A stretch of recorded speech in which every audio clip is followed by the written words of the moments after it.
তাড়াতাড়ি বাদ দিয়া দাও। তুমি জানো না মিয়া, তোমার জন্য আল্লাহ রিজিক বানাইছে। তোমারে বানানোর আগে 50,000 বছর আগে আল্লাহ রিজিক বানাইছে। চিল্লায় বলেন মারহাবা।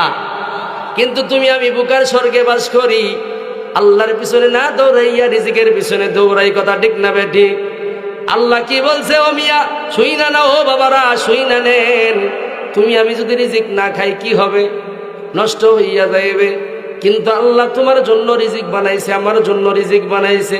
আমারে কেন বানাইছে, তোমারে কেন বানাইছে? একবারও মাথাটা বালিশের সাথে লাগাইয়া চিন্তা করো নাই? তোমারে আমারে শুধুমাত্র আমার মালিকের গোলামি করার জন্য বানাইছে। চিল্লায় বলেন ঠিক কিনা বেঠি? ও মুসলমানি বান্দা গো, এত সঞ্চয় কর, এত কষ্টের ভিতরে আল্লাহ তোমারে রাখে নাই। এত নিয়ামত দিয়ে আল্লাহ তোমারে বড় বানাইলো।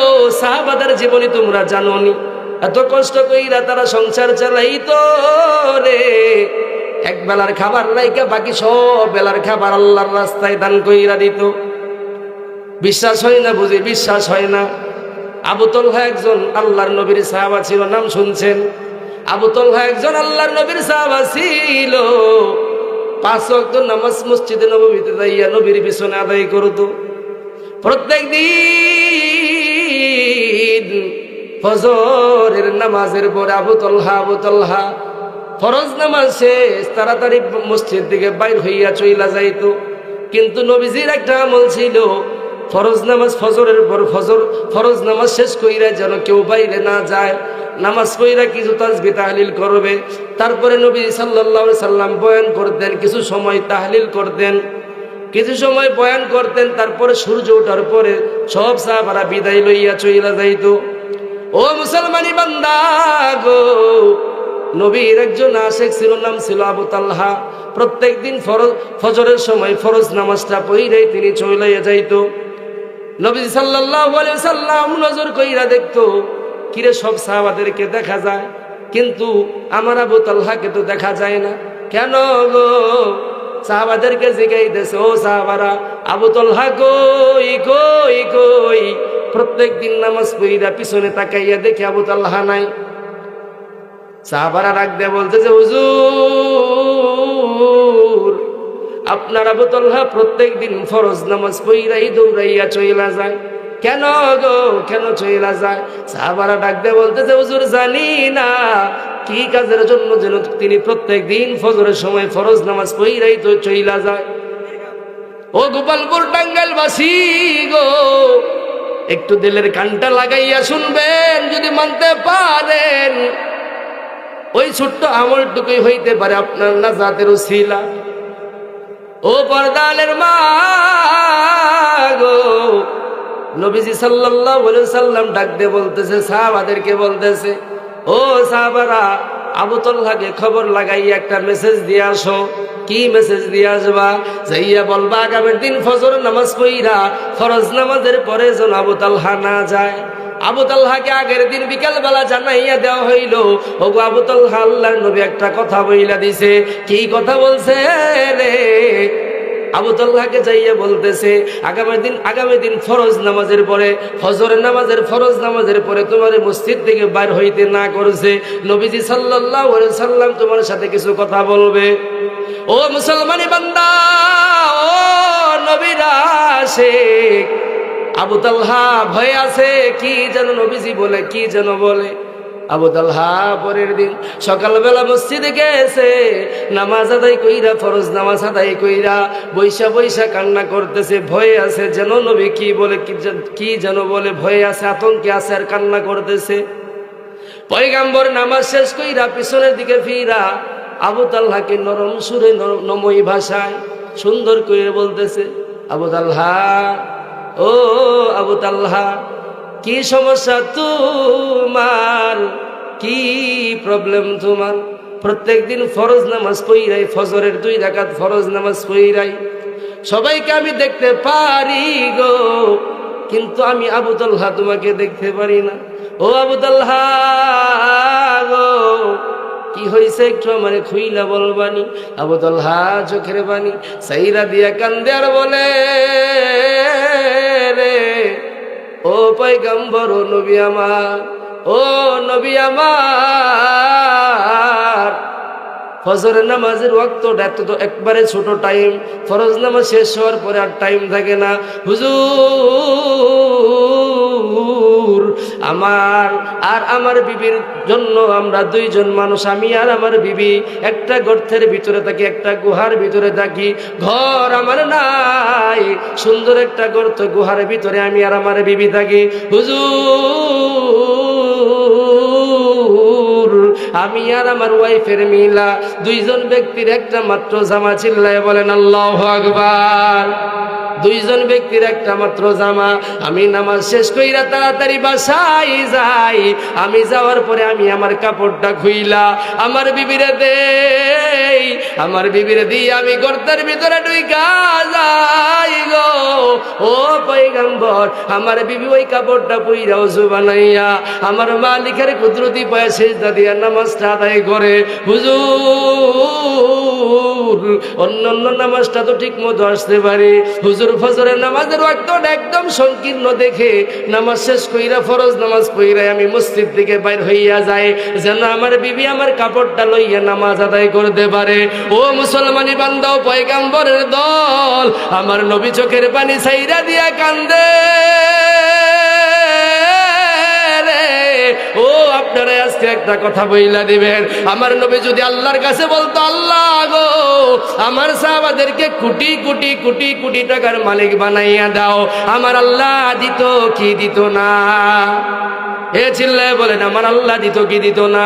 কিন্তু দুনিয়ার কোন সুখ আমার নবী চান নাই, চান নাই।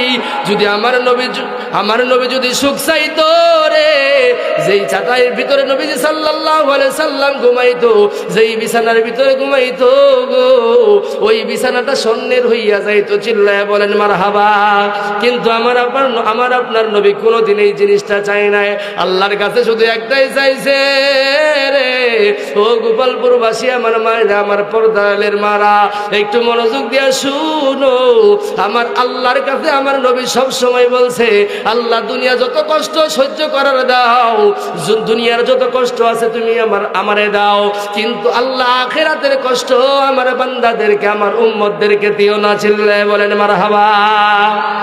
ও মুসলমানি বান্দা, নবীর আশিক, ওই নবীর প্রতি তোমার মায়া লাগে না? ওই নবীর প্রতি দয়া লাগে না? একবারও চিন্তা করো নাই নবী ছাড়া তোমার কেউ নাই? একবারও নবীজিরে সালাম দাও এরকম আছে না নাই? একটু সবাই আমার সাথে পড়েন না, সালাতু সালাম গো জানাই, দরুদ সালাম গো জানাই আপনার উপরে নবী গো, আমরা গুনাহগারে সবাই সালাতু সালাম গো জানাই আপনার উপরে নবী গো, আমরা গুনাহগারে নবী, আমরা গুনাহগারে নবী, আমরা গুনাহগারে বলো নবী, আমরা গুনাহগারে নবী, আমরা গুনাহগারে নবী গো, আমরা গুনাহগারে সালাতু সালাম গো জানাই, দরুদ সালাম গো জানাই আপনার উপরে নবী গো, আমরা গুনাহগারে। পয়গম্বর কিয়ামতের ময়দানে রে বাঁচানোর মতো তোমার কেউ থাকবে না আমার নবী ছাড়া। ও আল্লাহর বান্দারা, ও পয়গম্বরের দল, ও নবীর আসে গো, এখনো সময় আছে, নিজের জীবনটারে চেঞ্জ কইরা নাও, এখনো সময় আছে রে। আল্লাহর নবীর দেখানো রাস্তায় চলতে থাকো। ও মুসলমানি বান্দা গো, নবীর প্রেম অন্তরে আনো। যারা নবীরে ভালোবাসবে তাদেরকে আমার আল্লাহ ভালোবাসবে। চিল্লায় বলেন সুবহানাল্লাহ।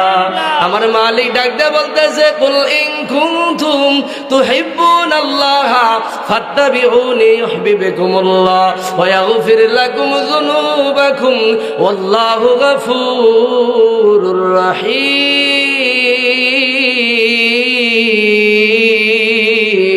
আল্লাহু আকবার। মুসলমানি বান্দা আমার মালিক ডাকতে বলতেছে, ও গোটা জগতের মানুষ, তোমরা যদি আমারে পাইতে চাও, কাকে পাইতে চান? আলোচনা একটু মনোযোগ দেন বাবা। অল্প টাইমের ভিতরে আমি বিদায় নিয়ে চইলা যাইব, আর কয়েক মিনিট কথা বইলেই চইলা যাইব। আল্লাহরে পাওয়ার মাপকাঠি, আল্লাহকে ভালোবাসার মাপকাঠি হলো নবীর ভালোবাসা। কথা ঠিক না ঠিক? নবীরে যদি পাইয়া যান, আমার আল্লাহ কেউ পাওয়া হয়ে গেল। সুবহানাল্লাহ। আর আমার নবীকে যদি পাইতে চান, তাহলে আমার নবীর সুন্নত তরিকা মতো চলতে হবে, নবীর মহব্বত অন্তরে আনতে হবে গো। যদি নবীর মহব্বত নিয়ে কবরে যাইতে পারেন, কিয়ামতের ময়দানে আমার নবী আপনারে দেখাই চিনা ফালাইবে। সুবহানাল্লাহ। এমন একটা সময় আসবে রে ও মুসলমানি বান্দা গো, এমন একজন নবীর উম্মত তোমারে বানাইছে আল্লাহ, যেই নবীর উম্মত যতক্ষণ পর্যন্ত জান্নাতে না যাইবে রে, ততক্ষণ পর্যন্ত জান্নাতের গেটটা আল্লাহ খুলবে না। সুবহানাল্লাহ। ওই নবীর উম্মত হইতে পাইরা খুশি হইছেন না বেজার হইছেন? ও মুসলমানি বান্দা, খুশি হইছেন না বেজার হইছেন? যদি খুশি হইয়া থাকেন, নবীর দেখানো রাস্তায় চইলেন বাবা। নবী কি দেখাইছে? 5 ওয়াক্ত নামাজ পড়তে। তোমার যদি নামাজের দাওয়াত দেওয়া হয় গো, ও মুসলমানি বান্দা, তুমি তোমার কাজ নিয়ে ব্যস্ত থাকো, কত ধরনের বাহানার অজুহাত দেখাও গো। অথচ আমার মালিক ডাকতে বলতেছে, বান্দা আয় আয় আয়, 5 ওয়াক্ত নামাজ পড়, ইন্নাস সালাতা তানহা আনিল ফাহশাই ওয়াল মুনকারি ওয়াল বাগয়। ও মুসলমানি বান্দা, আমার আল্লাহ ডাকতে বলতেছে, ও আল্লাহর বান্দা, পয়গম্বর দলের অপয়গম্বরের দল নবীর আশিক, কোন বান্দা যদি 5 ওয়াক্ত নামাজ আদায় করে, ওই বান্দা যদি চুরিও কইরা থাকে প্রত্যেক দিন, আল্লাহ তাআলা বলছে তার ঠিকানাটা আল্লাহ রাব্বুল আলামিন জান্নাত বানায় দিবে। চিল্লায়ে বলেন সুবহানাল্লাহ। ওরে পড়ব পড়ব বলে রে নামাজ, আমার সাথে বলবেন নি? হে যুবক ভাইরা, কথা বলার রাজি আছেন না নাই? ওরে পড়ব পড়ব বলে রে নামাজ, ও ভাইয়া নামাজটা পড়লে না রে তুই, নামাজটা পড়লে না, ওরে আজরাইলা শিবের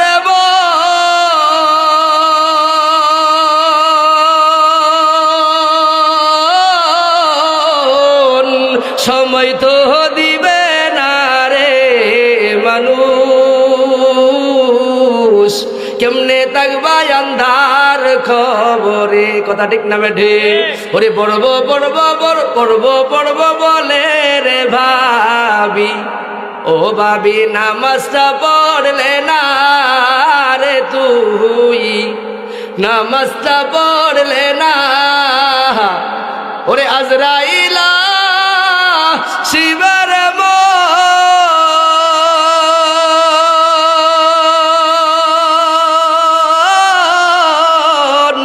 সময় তো দিবে না রে মানুষ, কেমনে থাকবা আন্ধার খবরে।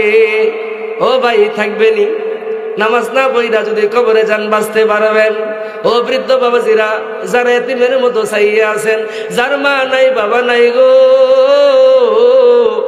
তাদেরকে একটা মেসেজ দিয়া চইলা যাইব, তাদেরকে একটা মেসেজ দিয়া বইলা যাইব, ও বৃদ্ধ বাবারা, আপনাদের মুখের দিকে তাকাইলে আমার মায়া আইসা যায়।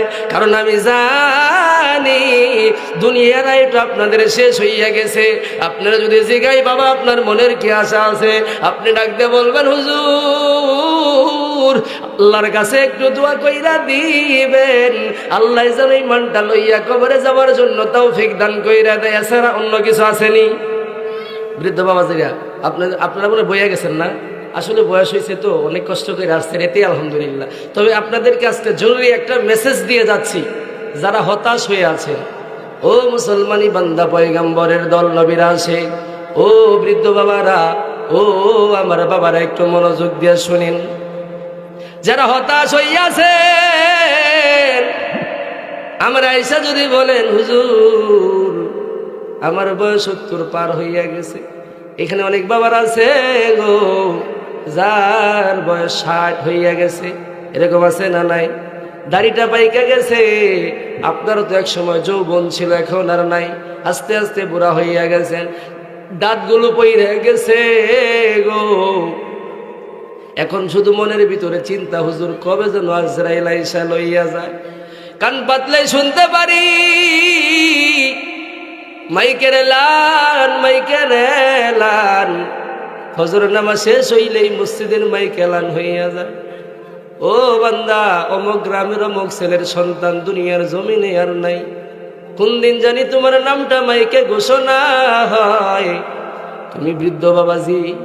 এক বান্দা আমার কাছে আইসা বলে, হুজুর দোয়া কইরা দিবেন, জীবনে তেমন কোন আমল নিয়ে কবরে যাইতে পারবো কিনা জানি না, হুজুর যেন ঈমানের আমল নিয়ে কবরে যাইতে পারি, দোয়া করবেন। একটা ঘটনা আসছে, ঘটনাটা মনে আইসা গেছে।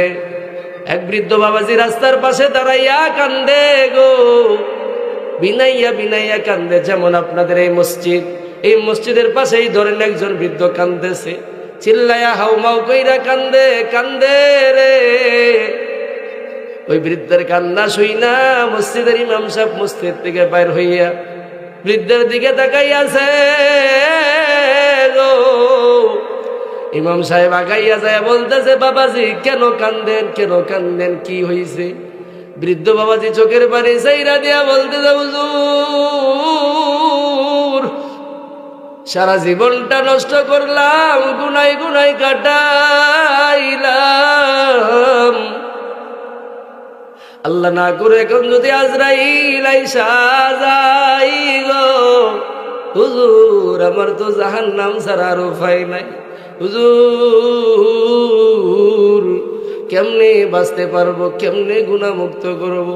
আমার তো বাঁচার মতো কোনো রাস্তা নাই, আমার তো আল্লাহর জাহান্নাম ছাড়ার কোনো উপায় নাই, আমার তো আর আল্লাহর জাহান্নাম ছাড়ার কোনো উপায় নাই, কারণ আমি জীবনে কোনো দিন নামাজ পড়ি নাই, নামাজ কেমনে পড়তে হুজুর তাও জানি না। হুজুর ডাক দিয়ে বলতেছে, ও বাবাজি, ও কলিজার বৃদ্ধ বাবাজি আমার, চিন্তার কোনো কারণ নাই, আমার মালিক সুসংবাদ শুনাইয়া দিছে। ও বৃদ্ধ বাবাজির আজকে এই ময়দানে যারা আছে, ও মাকুল্লাবাসী, ও আমার বৃদ্ধ বাবারা, ও আমার যুবক ভাইরা, দিলের কানটা লাগাইয়া শুনে, ও আমার পর্দালের মায়েরা, আজকে একটা মেসেজ দিয়া যায়। আমার মালিক ডাকতে বলতেছে, গোটা জগতের মানুষ, ও বৃদ্ধ তোর চিন্তার কারণ নাই রে, আমি আল্লাহ তোরে বাঁচাইয়া রাখছি, কেন জানো নি?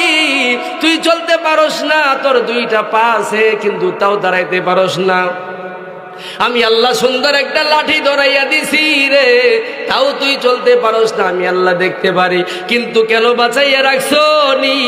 কেন বাঁচাইয়া রাখছি জানো নি? কারণ আজকের এই দিনটা দেখার জন্য আমি আল্লাহ তোরে বানাইছি।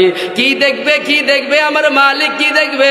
ও বৃদ্ধ বাবারা, আমার পর্দালের মায়েরা, আমার মালিক ডাকতে বলতেছে, ও বৃদ্ধ গো, তুই যখন চোখের পানিটা ছাইরা দিয়ে আমার মালিক রে ডাইগা, তুই যখন বান্দা তুই আমারে রাখছো গো, তুই যখন আমার চোখের পানি চাইরা দিয়ে আমি মালিকরে ডাকছো, আমি আল্লাহ ওই মুহূর্তে তোর প্রতি সন্তুষ্টি হইয়া তৎক্ষণাৎ তোর জীবনের সব গুনাহ খাতা মাফ কইরা দিছে। চিল্লায় বলেন আল্লাহু আকবার।